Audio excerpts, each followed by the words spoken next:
আসসালামু আলাইকুম। আশা করি নিশ্চয়ই ভালো আছেন। তো স্বাগত জানাচ্ছি আরও একটা নতুন অ্যানালাইসিস ভিডিওতে। তো আমরা যেটা দেখতে পেলাম যে গত শুক্রবারে এখান থেকে ডাবল টপ তৈরি করে মার্কেট অর্থাৎ গোল্ড প্রাইস ডাউন হয়েছে।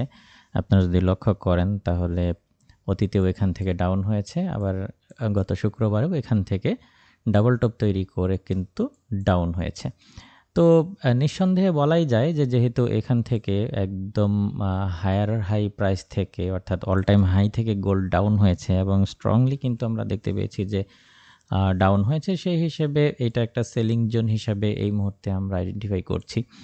তো এর ভেতরে অনেকেই প্রশ্ন করেছেন যে মার্কেট যেহেতু অল টাইম হাই থেকে ডাউন হয়েছে, তো এটা কি প্রাইস আরও ডাউন হওয়ার সম্ভাবনা রয়েছে কিনা, কিংবা কেনই বা এরকম ডাউন হচ্ছে ইত্যাদি বিষয়গুলো নিয়ে অনেকেই প্রশ্ন করেছেন। আজকের ভিডিওতে এই প্রশ্নগুলোর উত্তর খোঁজার চেষ্টা করব, দেখার চেষ্টা করব প্রাইস কি আরও ডাউন হবে নাকি আবারও পুনরায় এই অল টাইম হাইকে টেস্ট করার কোনো সম্ভাবনা রয়েছে।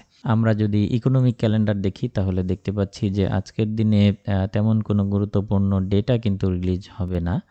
তো এখানে দুইজন ফেড কর্মকর্তার স্পিচ রয়েছে যা এখান থেকে 10 ঘন্টা পরে রিলিজ হবে।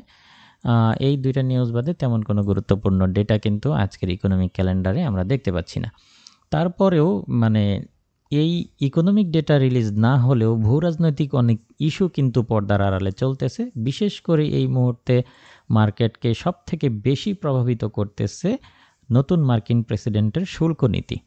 এটা একটা ইস্যু, এবং আপনারা জানেন যে হামাস এবং ইসরায়েলের ভেতরে যে একটা যুদ্ধবিরতি চুক্তি ভেস্তে যাওয়ার একটা সম্ভাবনা ছিল শনিবারের ভেতরে, জিম্মিদেরকে মুক্তি না দিলে, সেটা কিন্তু হামাস মুক্তি দিয়েছে অলরেডি। আপনারা জানেন যে এই বিষয়ে আমি আমার টেলিগ্রাম চ্যানেলে একটা নিউজ শেয়ার করেছি।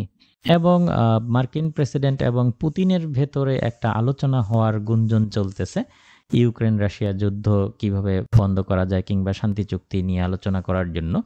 তো এই সব কিছু বিষয় আসলে এই সমস্ত বিষয়গুলো মার্কেটকে প্রভাবিত করতেছে।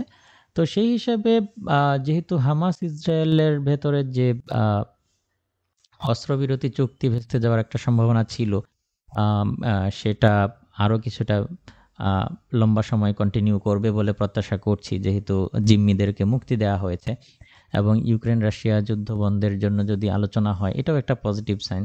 তবে সব কিছুকে ছাপিয়ে এই মুহূর্তে এটাও আমাদেরকে মেনে নিতে হবে যে মার্কিন প্রেসিডেন্টের যে শুল্ক নীতি রয়েছে এইটার কারণে আমেরিকা ইনফ্লেশন বাড়তে পারে, এবং নতুন করে অনেক দেশের সাথে আমেরিকার সাথে একটা বাণিজ্য যুদ্ধ তৈরি করতে পারে, যেটা অর্থনৈতিক একটা অস্থিরতা মার্কেটে দেখা দিতে পারে। তো সব কিছু মিলিয়ে আসলে এই মুহূর্তে ফান্ডামেন্টাল ডেটাগুলো একটু এলোমেলো অবস্থায় রয়েছে, অনেকগুলো ইস্যু এখানে কাজ করতেছে। তবে আমরা যদি শান্তি চুক্তিগুলোকে অর্থাৎ যুদ্ধবিরতি চুক্তিগুলোকে যদি আমরা আমলে নেই, তাহলে মার্কেট কিছুটা প্রাইস ডাউন হতে পারে বা একটা টেকনিক্যাল কারেকশন আসতে পারে বলে প্রত্যাশা করছি, যেহেতু অল টাইম হাই থেকে গোল্ড ফিরে এসেছে। তো সেই হিসেবে প্রাইস কিছুটা ডাউন হয়ে এই লেভেলগুলোকে টেস্ট করা কিংবা আরও কিছুটা ডাউন হলেও এটা অবাক হওয়ার কিছু থাকবে না।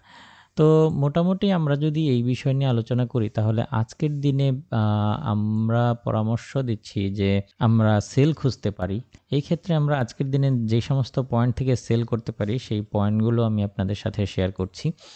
তো প্রাথমিক পর্যায়ে আমি আজকের দিনে আশা করছি যে এই সমস্ত জোন থেকে বেশ ভালো একটা সেলিং অপরচুনিটি আমরা পেতে পারি। তো সেটা হচ্ছে 2908 থেকে 2915 বা 16 যে লেভেলগুলো রয়েছে, এই সমস্ত লেভেল থেকে একটা সেলিং অপরচুনিটি আমরা পেতে পারি। তো প্রাইস আরও কিছু আপ হয়ে এই সমস্ত লেভেলগুলোকে টেস্ট করে প্রাইস আবারও কিছুটা ডাউন হওয়ার সম্ভাবনা রয়েছে। তো সেই হিসেবে যদি রিস্ক নিতে চান তাহলে বর্তমান প্রাইস থেকে অথবা এই সমস্ত প্রাইস থেকে আপনারা সেলিংয়ের চিন্তাভাবনা করতে পারেন। আর যদি কোনো কারণে আমাদের 2908 থেকে 2915 এই লেভেলগুলোকে যদি ক্রস করে ফেলে, তাহলে আবারও এই অল টাইম হাইকে টেস্ট করার সম্ভাবনা তৈরি হবে। তো সেই হিসেবে আমরা যদি এখান থেকে সেলে থাকি, এই দিকটা থেকে যদি আমরা সেলে থাকি, তাহলে আমাদের স্টপ লসটা হচ্ছে এর উপরেই দিয়ে রাখতে হবে। সেই হিসেবে আমি আপনাদেরকে পরামর্শ দিব যে আপনারা এখান থেকে সেল নিলে চাইলে এখানে স্টপ লস দিতে পারেন, অথবা সবথেকে বেস্ট হয় যদি আপনারা অল টাইম হাইয়ের উপরে স্টপ লসটা ইউজ করেন। সেক্ষেত্রে এসএল পজিশনটা অনেক বেশি বড় হয়ে যাবে।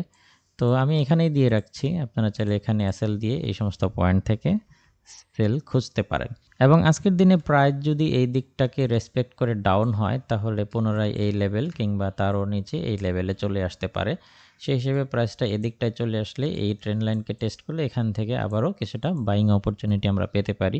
তো সেই হিসেবে আজকের দিনে যদি প্রাইসটাকে আমরা এই লেভেল কিংবা এই লেভেলে পেয়ে যাই তাহলে এই সমস্ত পয়েন্ট থেকে বাই করতে পারি এবং এগুলোর স্টপ লসটা আমরা এখানে দিতে পারি। তো বাই জোনগুলোকে আমি গ্রিন কালার করে দিচ্ছি। তাহলে আজকের দিনের ট্রেডিং প্ল্যান হচ্ছে আমরা চাইলে এখান থেকে সেলে যেতে পারি, এটা ড্র ডাউন করলে এখান থেকে আরও একটা সেল নিতে পারি, সবকটার স্টপ লস এখানে দিতে পারি, কিংবা একদম এই যে টপ লেভেলটা অল টাইম হাইয়ের উপরে এসএল দিতে পারি। সব থেকে বেস্ট হবে এখানে দেওয়াটাই, যদি সম্ভব হয় আপনারা এখানে দিবেন। এবং আজকের দিনে যদি প্রাইসটাকে এদিকটাই পেয়ে যাই এখান থেকে বাই করতে পারি, এটা ড্র ডাউন করলে আরও একটা বাই এখান থেকে করতে পারি, সবকটার স্টপ লস এখানে দিতে পারি। তো এই সেটআপ অনুযায়ী আপনারা আপনাদের ট্রেডগুলো খুব সুন্দরভাবে ম্যানেজ করবেন এই প্রত্যাশায় আজকের ভিডিও এখানেই শেষ করছি। দেখা হবে নেক্সট ভিডিওতে।